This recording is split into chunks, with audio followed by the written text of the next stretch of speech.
It's Dave, Jay, and Sam on the Talk of the Town at 100.7 FM WUTQ on College Colors Day and on the first day of school for Utica City Schools. It's Bruce Karam, the Superintendent of Utica City Schools, joining us on the phone. Bruce, welcome to the show. Hi, how are you? Good morning. Good morning, Bruce. Thank you for having me. Yes, of course. Of course, on the first day of school, lots going on, including, I know, a big football game tonight with Proctor at Whitesboro. And is it unusual to start school on a Friday before a Labor Day weekend? It's been done in the past before, years ago. And the reason why we are doing it this year is, as you remember, and you can recall, we had a very harsh winter this past year, and we budgeted 4 snow days during the 14-15 school year. And due to that harsh winter and sub-zero temperatures for like 2 months straight, 20 below, 30 below, we had used all of our snow days mainly due to the cold weather, because our students have to take the buses and wait for them on street corners, whereas a lot of the surrounding districts in the area, the buses pick the students up right at the homes.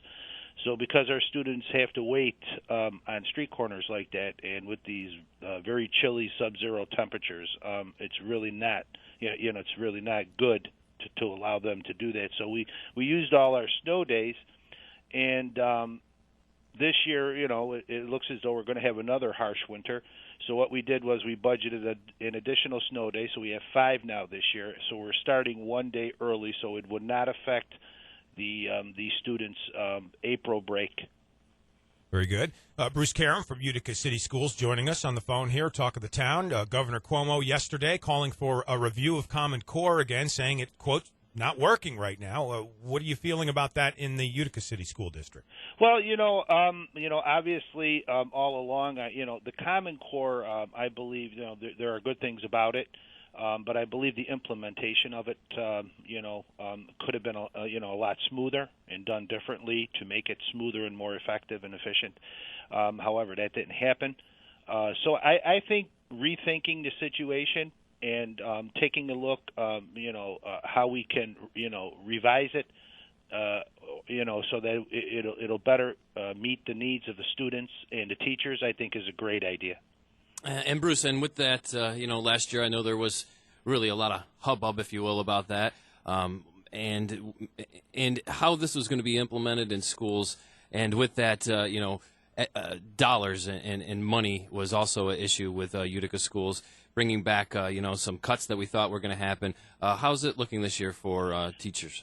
Obviously, as it relates to Common Core, the Common Core implementation was very expensive for 4 districts. It was very expensive for us. And as you know, we are a severely underfunded school district, 5th poorest in New York State, and the funding aid formula is not equitable. For the Utica City School District, and hasn't been for many years. We've seen over $20 million in cuts in the last 3 years alone in order to balance the budget and not raise taxes. So, it's too early to tell how it's going to look coming up now for the next budgeting year. We just started. We start very early every year with our budgeting process. We've already begun that for the 2015-16 school year, the following school year. And, we're going to put that together and then see what the state aid runs and what we're going to be allotted this year. And then we'll have a better idea, and that'll probably happen sometime in late December or early January. Bruce, your teachers can't be happy about the fact that their performance reviews are tied to the tests with the Common Core. What do you think about that? Are they giving you any feedback on that? Well, I guess now that we're taking the state is going to be taking another look at the Common Core. I believe, at least my guess would be, I don't know because I'm not privy to those discussions in Albany right now. But my guess would be that if they're looking at the Common Core, they're going to be looking at the APPR too. Talking to Bruce Karam, Utica City Schools on the Talk of the Town. Bruce, a lot of talk last year of moving district offices off the Parkway over to York Street. Update on that, and where are we with that? Yes, we just had our referendum, our bond referendum for a capital project at Kernan School passed in May, and I want to thank the voters for that and their support on this. Great. This proposal that we have that has just been passed that we have right now is an excellent proposal. It does two major things. First of all, it builds an additional wing onto Kernan School.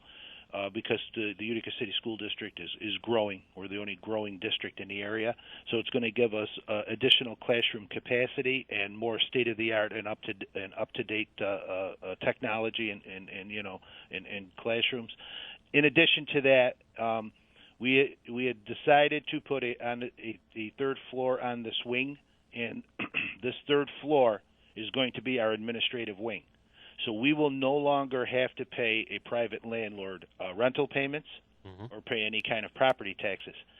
Prior to me taking to this position, the prior superintendent had signed an agreement for the Parkway, which I believe was too costly, and the district was paying the property taxes on that.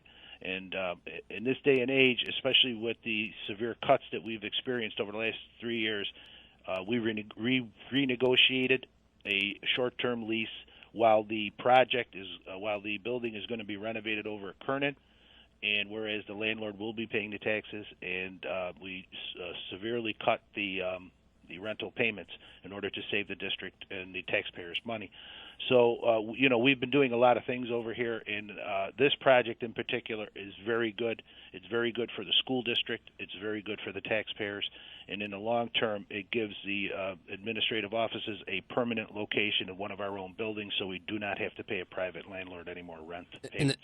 And that saves you quite a bit of money. I know. Oh, yes. Almost $400,000 just for rent, and then tacking on the heating bills and whatnot. Yes, big chunk. And the property taxes, all of that now, the district will no longer have to pay, and we'll be able to use that money, for additional resources for our students in the classrooms. All right. The announcement about Nano coming with perhaps an increase in jobs, Governor Cuomo making that announcement recently, the impact for Utica City Schools in that regard. Oh, that's exciting. That's very exciting. Whenever you have any kind of economic development like that, this is a very exciting time in the Mohawk Valley and in Utica right now.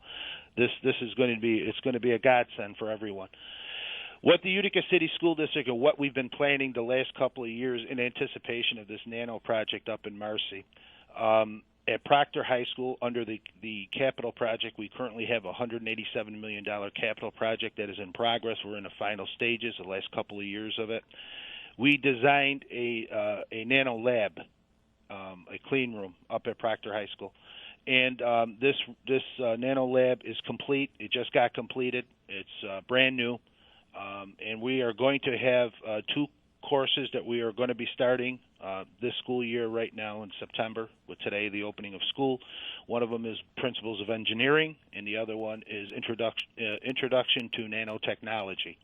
We also have currently right now we are talking with our local colleges, SUNY Tech and Mohawk Valley Community College, and in hopes of getting an agreement for college-level classes that will be taught over at Proctor. They're called dual credit classes, where a student will take these classes, these intro classes, and earn credit not only for high school graduation but also college credit for the first year of when they enter college. Fantastic, Bruce.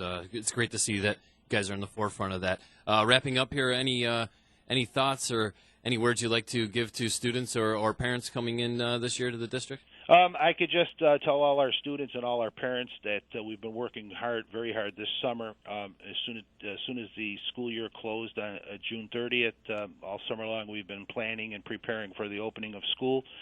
We've been doing a lot of test runs on a lot of different systems, and our transportation system, one of them. They've been doing dry runs on those the last few weeks. We're ready to go.